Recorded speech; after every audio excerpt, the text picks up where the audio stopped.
Hi guys and welcome back. I'm Adam Thomas. Thank you all so much for joining me today. As you already know from the title, I'm going to be unboxing the Cannon M50. It's going to be my replacement camera for my 750D that I'm recording on currently. My Amazon order turned up today. Let's open this up, start unboxing the Cannon M50.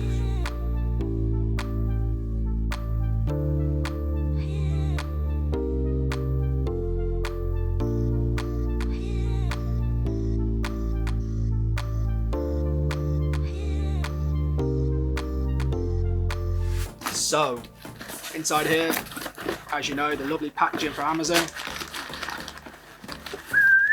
So this is the Cannon M50. So this is Canon's 4K mirrorless camera. The main reason why I bought this is because I want a mirrorless camera over the one that I've got currently, which is the 750D, which is a mirrored camera. It's great for taking photos, but because I'm going to be doing mainly videos, I wanted something mirrorless so I can get the slightly higher frame rates and something that's a little bit more compact, so when I'm doing my vlogging I haven't got that extra weight and it's less things for me to carry around. Move this table over. So in the box we've got the manuals, we've got the standard Canon strap, the battery charger, plug to go in the battery charger, the battery for the camera. Oh no, I'm gonna need that. And now the interesting stuff. So with this one you get the standard Canon kit lens, the EFM lens, which is a little bit annoying because the lenses that I've got currently for the 750D aren't compatible with this, but for what I'm going to want, this lens is going to be more than enough. So this is the little 15 to 45 Canon lens. This is going to be great for what I want to do. 15mm lens for me, vlogging wise, it's going to be a nice distance. It's not going to be sort of too far away and too wide, but it's also not going to be too cropped on my face that you're just going to see a massive head.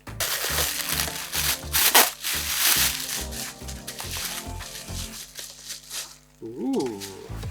So, first impression, smaller than I thought it was going to be because I've been used to the 750D. I watched a lot of videos on YouTube about the people that have been reviewing this and stuff like that, but actually having it in my hand, it just feels a lot smaller than what I thought it was going to be. But that's not necessarily a bad thing. That is one of the reasons why I wanted to buy this camera, was for the compact size of it. It feels nice and robust. It doesn't feel cheap. It's got a nice weight to it. It's not super heavy, so if you were holding it sort of like vlog wise, you're not going to get fatigued. It's not like having like a big sort of 1DX or anything like that. So the great thing about the Canon cameras over say like the Sonys for example, is you get the nice articulating screen. So this allows you to flip this all the way around so that when you are vlogging, you've got the screen there so you can see exactly how you frame and everything.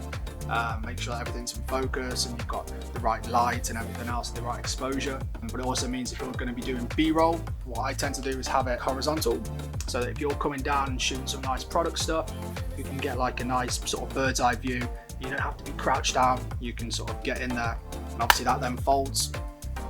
So then you have the nice big sort of LCD screen at the back, and fold it back, and that way once you're in a bag or taking it around and traveling, you're not going to damage your screen. So the actual body itself, you've got the standard sort of Canon buttons on the top. Compared to the 750D, it does look like it's been streamlined a little bit.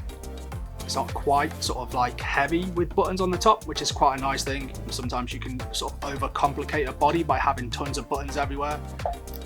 Ooh, this one's really nice. So this is a nice sort of like knob button.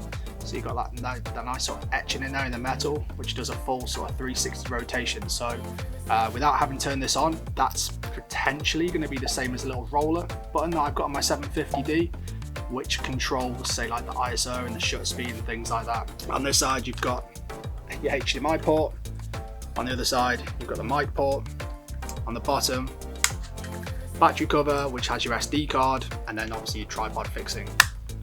You've got a nice little pop-up flash, and then underneath this little handy sort of thing is the hot shoe, so you can put your Rode mics on top there, external flashes, ring lights, anything like that.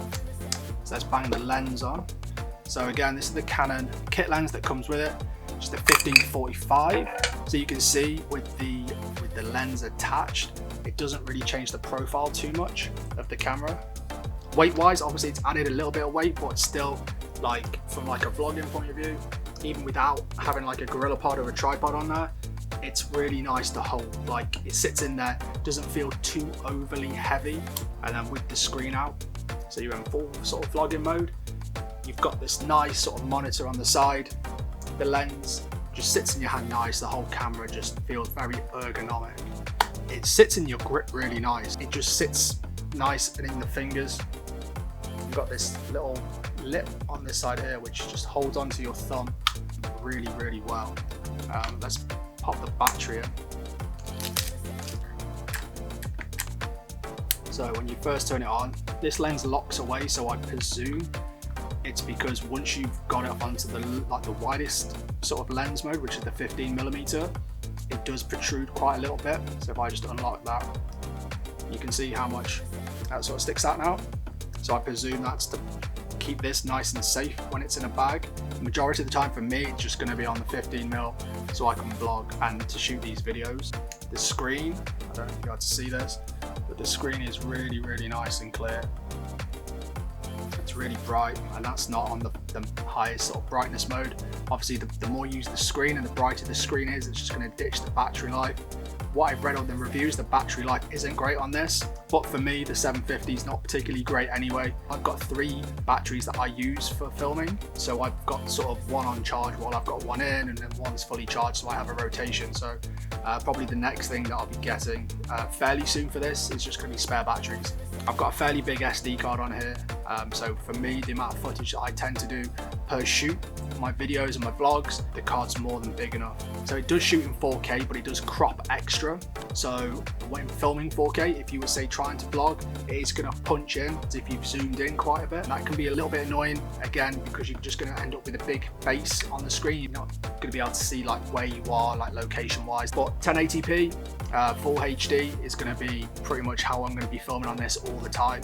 The fact I've got this and the 750 now means I'll be able to get over the head shots plus front shots, so I'll have the 2 camera setups. Just to keep everything consistent, I'm probably just going to be sticking at 1080p. But at 1080p, it will film the current frame rate that I'm on now, plus it'll also go to 60 and 100. So it means once I do the B-roll, I'll be able to film at 100 frames per second, and that's just going to allow me to get that really silky smooth slow motion, which is one of the main reasons why I wanted to get the mirrorless camera.